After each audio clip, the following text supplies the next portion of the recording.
When they had sung a hymn, they went out to the Mount of Olives.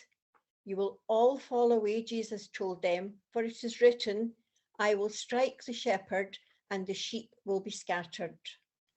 But after I have risen, I will go ahead of you into Galilee. Peter declared, even if all fall away, I will not. Truly, I tell you, Jesus answered, today, yes, tonight, before the rooster crows twice, you yourself will disown me 3 times. But Peter insisted emphatically, even if I have to die with you, I will never disown you. And all the others said the same. They went to a place called Gethsemane, and Jesus said to his disciples, sit here while I pray. He took Peter, James, and John along with him, and he began to be deeply distressed and troubled. My soul is overwhelmed with sorrow to the point of death, he said to them. Stay here and keep watch. Going a little farther, he fell to the ground and prayed that if possible the hour might pass from him. Abba, Father, he said, everything is possible for you. Take this cup from me. Yet not what I will, but what you will. Then he returned to his disciples and found them sleeping. Simon, he said to Peter, are you asleep? Could you not keep watch for 1 hour? Watch and pray so that you will not fall into temptation. The spirit is willing, but the flesh is weak. Once more he went away and prayed the same thing. When he came back, he again found them sleeping, because their eyes were heavy. They did not know what to say to him. Returning the 3rd time, he said to them, are you still sleeping and resting? Enough, the hour has come. Look, the Son of Man is delivered into the hands of sinners. Rise, let us go. Here comes my betrayer.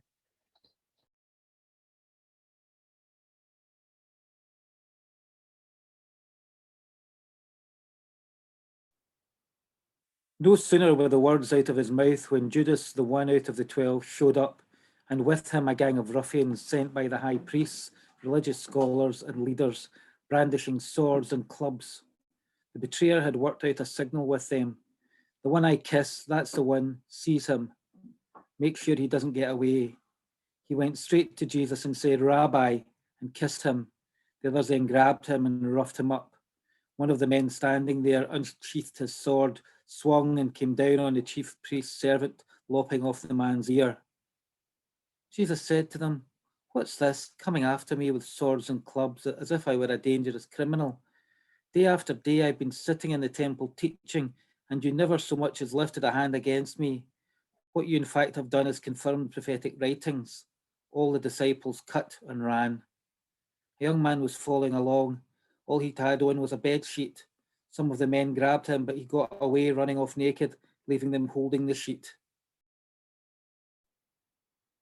They took Jesus to the high priest, and all the chief priests, the elders, and the teachers of the law came together.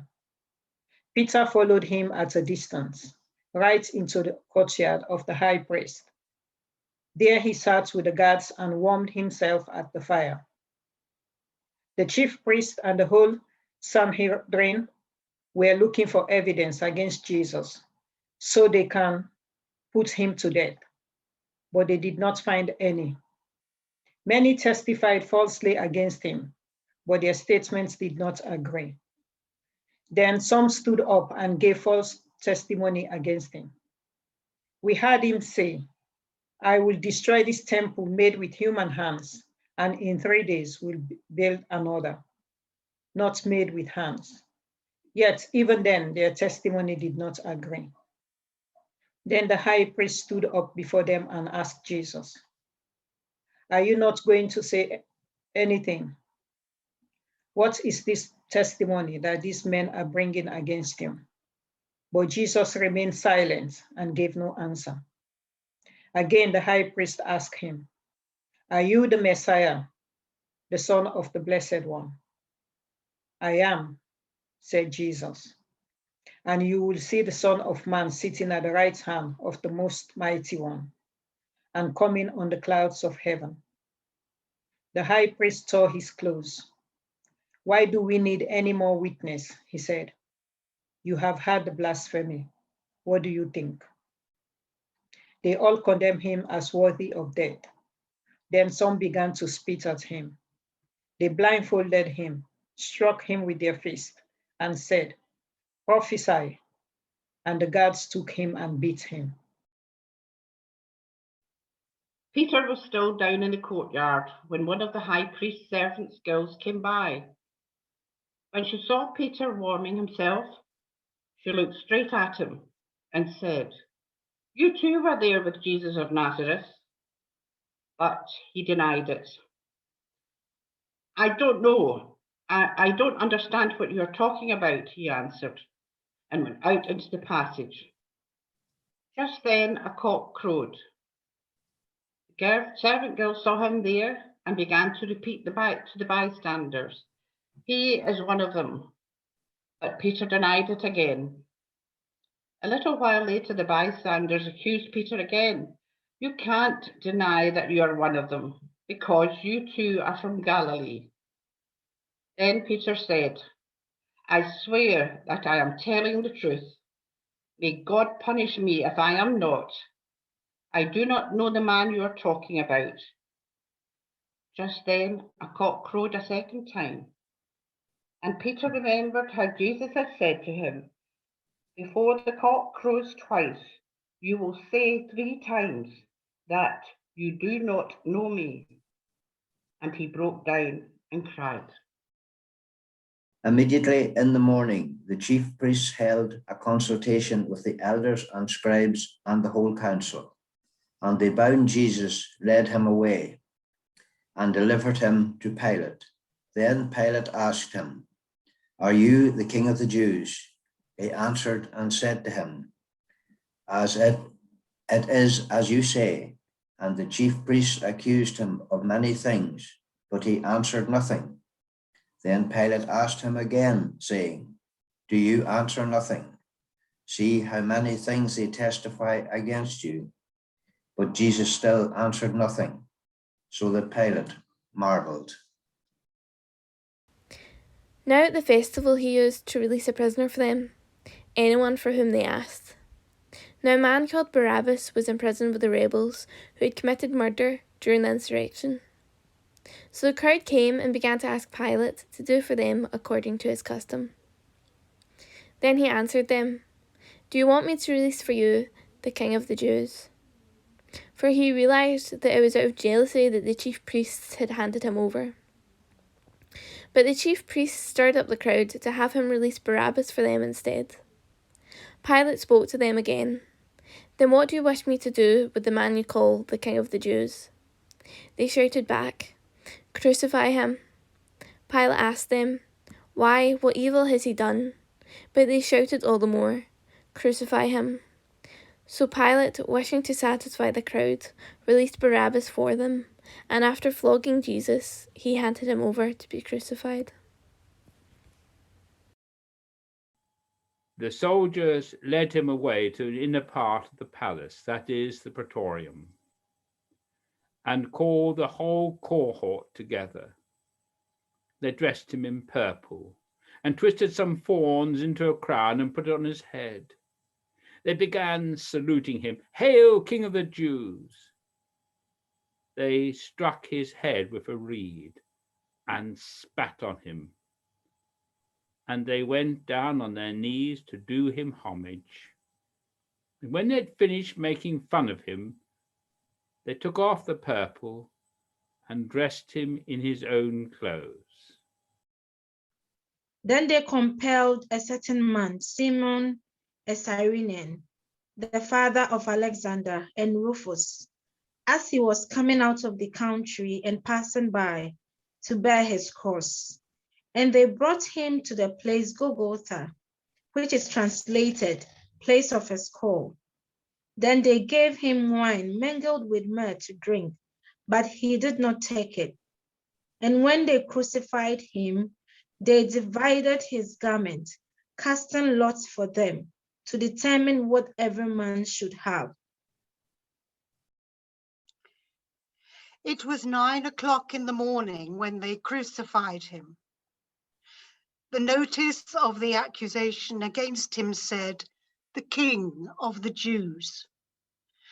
They also crucified 2 bandits with Jesus, one on his right and the other on his left.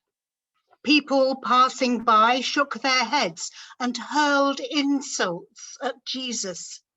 "Aha, you were going to tear down the temple and build it up again in 3 days. Now, come down from the cross and save yourself." In the same way, the chief priests and the teachers of the law jeered at Jesus, saying to each other, "He saved others, but he cannot save himself. Let us see the Messiah, the King of Israel, come down from the cross now, and we will believe in him." And the 2 who were crucified with Jesus insulted him also. At noon, the whole country was covered with darkness, which lasted for 3 hours. At 3 o'clock, Jesus cried out with a loud shout, "Eloi, Eloi, lema sabachthani," which means, my God, why did you abandon me?" Some of the people heard him and said, "Listen, he is calling for Elijah."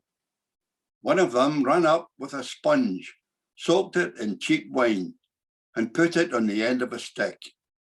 Then he held it up to Jesus' lips and said, "Wait, let us see if Elijah is coming to bring him down from the cross." With a loud cry, Jesus died. The curtain of the temple was torn in 2 from top to bottom. And when the centurion who stood there in front of Jesus saw how he died, he said, "Surely this man was the Son of God." Some women were watching from a distance.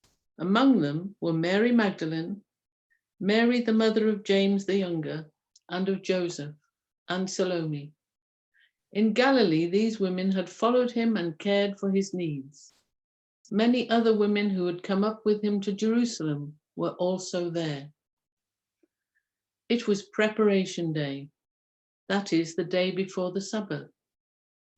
So as evening approached, Joseph of Arimathea, a prominent member of the council, who was himself waiting for the kingdom of God, went boldly to Pilate and asked for Jesus' body. Pilate was surprised to hear that he was already dead. Summoning the centurion, he asked him if Jesus had already died. When he learned from the centurion that it was so, he gave the body to Joseph. So Joseph bought some linen cloth, took down the body, wrapped it in the linen, and placed it in a tomb cut out of the rock. Then he rolled a stone against the entrance of the tomb. Mary Magdalene and Mary, the mother of Joseph, saw where he was laid.